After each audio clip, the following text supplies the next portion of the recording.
Hello buddies, senior engineer MBA and investor, and in today's video I want to talk about the past, the present and the potential future of base editing. In this video I think it's really important for us to talk about base editing, to discover more about this topic, not only because the technology itself is evolving every single day. When it comes to CRISPR, there are new papers published almost on a daily basis. Even in fact, in today's video, I didn't want to talk about it, but Banfield and Doudna released a new paper, and we've covered that paper in December 6th. But there was a whole breaking news today from one of the researchers on Twitter about it. So things are moving really fast. And what I want to talk about specifically today is about base editing. Now, last video, I talked about CRISPR Therapeutics involvement with base editing. Dr. Sam, CEO of CRISPR Therapeutics, basically said that they have base editing, right? They have a base editor.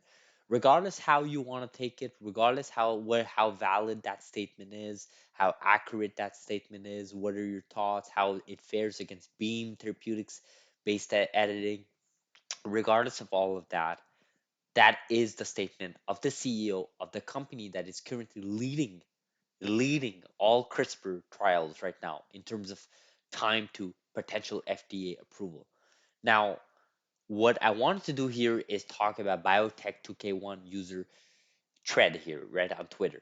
He or she sort of made a thread for us to take a look at, and then I can sort of pitch in my comments here and there. Now, I will warn you guys that it is a complex topic. Base editing, I know a lot of people like CRISPR as a whole is complicated, but when you start comparing first gen of CRISPR double-stranded breaks with base editing and now with prime editors, that's just completely mind-boggling for everybody. So I'm gonna try to, dumb it down. But if you feel a lot more experienced or expert, I think this should still help you out. Let's go through it. So base editing, right? As the demand for base editing increases, we are going to take a look at the landscape where the competition could come from. First came Beam with its base editors. This uses Cas enzyme tethered to a deaminase enzyme that can flip to an A to G or a C to A to T.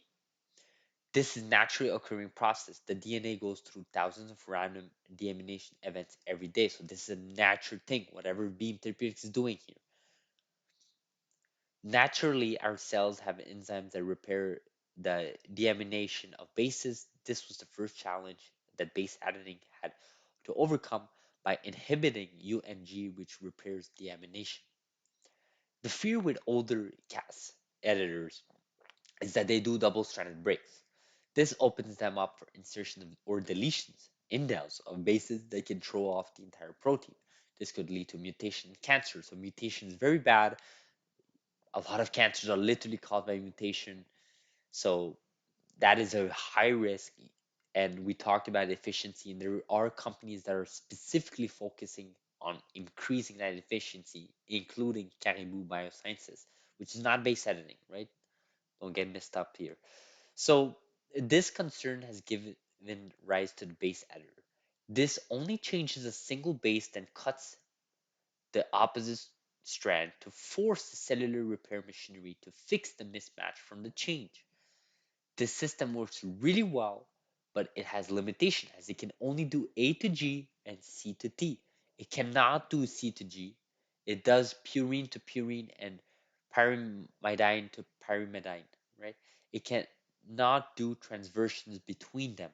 This is very important. This is something a lot of people are underrating, okay? There is some sort of limitation here. Then came along prime editing. This takes Cas enzyme and tethers into reverse transcriptase enzyme.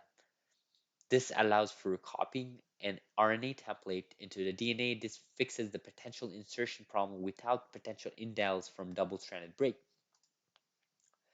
The system has gone through several iterations and since it first started to follow the progress. They are working through the challenges. The current system seems to use two Cas enzymes linked to two RT that work on both strands of the DNA, several thousand bases apart.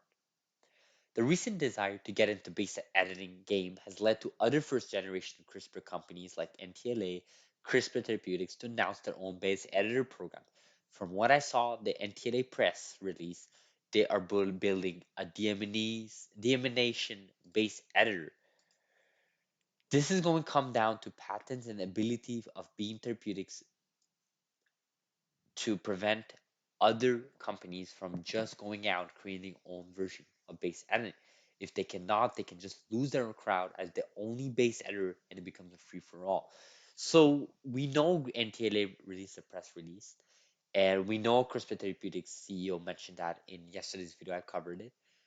I think it would be naive to say Beam Therapeutics own all patents, all sorts of patents over quote unquote base editing. I think that is such a naive statement, and I think that is such a narrow focused view. I think a lot of people that are diehard by Beam Therapeutics fan, will keep repeating those types of sentences, right? And I think that's just false. And guys, don't get me wrong, right? I personally am invested in Beam Therapeutics. I want to see the company succeed.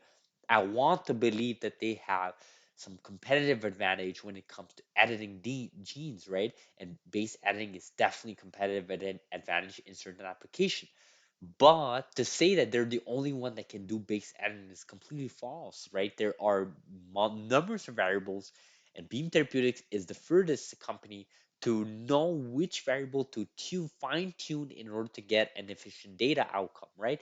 All these other companies are still in their research labs, including CRISPR Therapeutics. However, NTLA did release in their press release. So maybe the Dr. Sam was just trying to be bullish and trying to get our attention there by making that statement. He has no IND file. But press release from NTLA should give you an indication that Beam Therapeutics do not own all sorts of patents over base editing, right? And that's what biotech here is warning.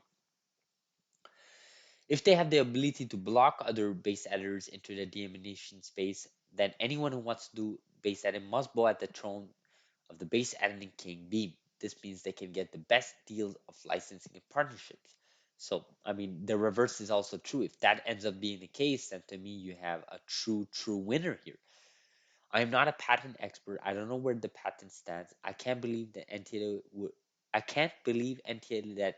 go forward with deamination based editor unless they thought they have a legal stand to do so. And I totally agree with Biotech 2K1. These are people that have vested interests, that have numerous years of experience. They have many shareholders in their company, including their employees. It just makes no sense to set out a press release like that and have no sense of logical reasoning of doing so, right? If there was no way for them to get around it without patent infringement, I strongly believe they wouldn't have done so. But they did it, and that was a few months ago, and they didn't go back to their word since then. So I truly believe this is going to be staying in terms of NTLA adopting base editing. And to me, CRISPR Therapeutics CEO Dr. Sam mentioning it on the conference a week ago, the video yesterday, to me just solidifies the thesis, right? I see it the same way. It could be that diminution is not a process that can be patented as it is a natural biological process. Those patents the ability to block other CRISPR companies from getting into base editing game is critical to the competitive success of Beam. As I look at the science, I see limited possibilities for other base editing platform. There are some other technology like integrees or using DNA polymerase that may work. I would not rule it out, but there are very limited ways a base editing can be accomplished, right? And then, and it does. I think it's the worst CRISPR company. Anyways, um, my thoughts here, right?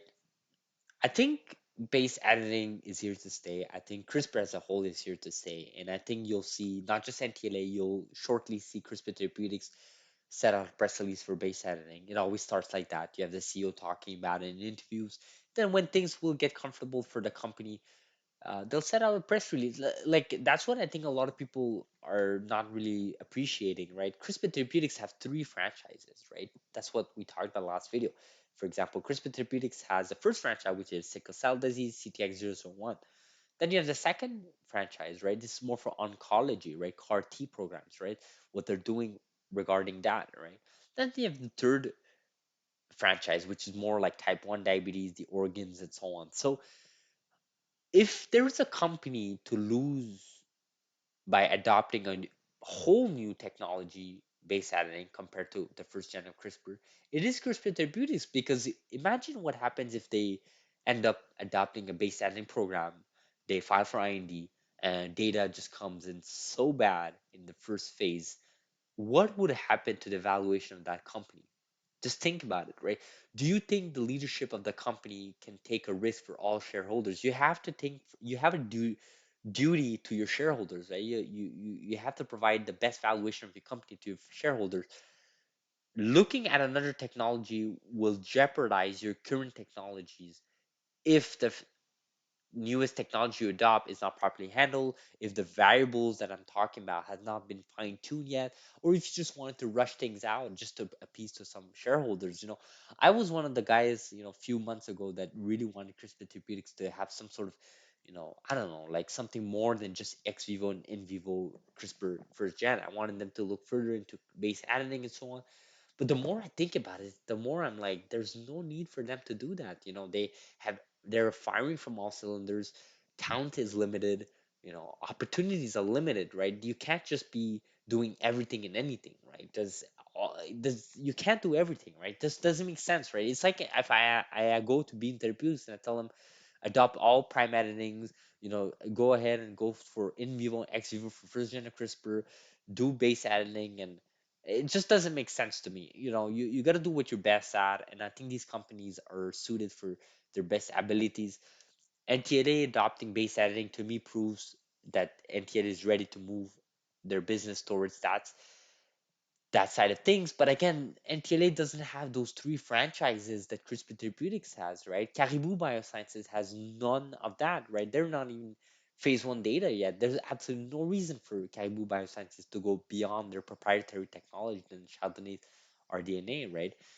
Um, and I just think it's premature to be stating that Beam Therapeutics is the king of base editing no matter what. I think it's premature to state that Beam on base editing. It's not true. We've seen it. These CEOs would not have mentioned base editing if there was absolutely no uh, legal workaround, right? Do you really think these individuals that have years of experience, that have a duty to their shareholders, that are worth in companies worth billions of dollars, would just set out a press release saying, "Yeah, we're adopting base editing," um, and then behind the doors they're not sure about patents infringement and patents issues with Beam? Do you really, really think like I think it's a naive you got to give the benefit of the doubt. I think I know NTLA is going forward with this, but to me the CEO CRISPR Therapeutics stating it, I think it made sense. I think there's something to be had here. So I just wanted to cover the past, present, and future of base editing here with this thread, give my thoughts on why I think first gen companies are not necessarily going fast with this. I think sometimes you must go slow, some other times you go fast, but sometimes you must move slow. Okay, this things take time, right? I know some of you are young and some of you have a lot of energy and you want to do a lot of things and you think the company should also do a lot of things. That's not how it works. When you're public companies, everything is documented, everything is expected from you to note down in terms of costs, in terms of expenses, headcount, talent is limited. And don't forget, guys, all these regulations, regulators, this is a lot of work, right? It may seem simple just to work on a base editing approach for a program, but think about what is the unintended consequences, right, to the company. Companies without furthest in phase one or phase two data in terms of CRISPR may be more inclined to touching all these technologies to sort of hits like a bullseye, right? But for companies that are well into their phase two trial, for example, CTA001, makes no sense for CRISPR Therapeutics to go. I just love what CRISPR Therapeutics did here. I love what the CEO did, and I love where this indication is going with base editing. Let me know in the comments below. I'm curious to see what you guys think. Thank you so much for watching. Don't forget to subscribe and like this video if you found value from it. Thank you so much for the subscription, guys. It has helped this channel a lot. This community is amazing. So leave me a comment below, guys. I'm curious to see what you guys think about base editing and the future of it. Thank you so much for watching. Thank you.